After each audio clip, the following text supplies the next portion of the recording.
મુંબઈમાં આજે પણ વરસી શકે છે અતિ ભારે વરસાદ। હવામાન વિભાગે મુંબઈને લઈને આ એલર્ટ જાહેર કર્યું છે। વરસાદની આગાહીને લઈને સરકારી અને ખાનગી શાળામાં રજા જાહેર કરી દેવામાં આવી છે। સરકારી અને ખાનગી કોલેજોમાં પણ રજા જાહેર કરી દેવામાં આવી છે।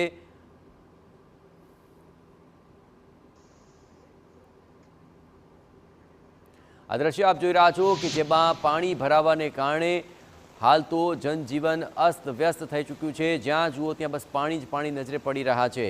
रस्ता पर जाणे नदीओ वही रही होय तेवा आ दृश्यो सामे आव्या छे। तो अनेक एवी सोसायटी के ज्यां पाणी भरावाने कारणे जनजीवन प्रभावित थया छे। रस्ताओ पर पाणी छे अने तेमांथी पसार थवा माटे लोको मजबूर छे। वाहन व्यवहारनी गति मंद पड़ी चूकी छे। टू व्हीलर चालकों ने भारे हालाकीनो सामनो करवो पड़ी रह्यो छे। तो पाणी उपर रेलवे चाली रही होय तेवा आ नजारो पण सामे आवी रह्यो छे। एटलुं ज नहीं, अनेक एवा नीचाणवाळा विस्तारो के ज्यां पाणीनी अंदर जे फोर व्हीलर चालको छे ते पोतानी कारने हवे टो करीने बहार कढावी रह्या छे।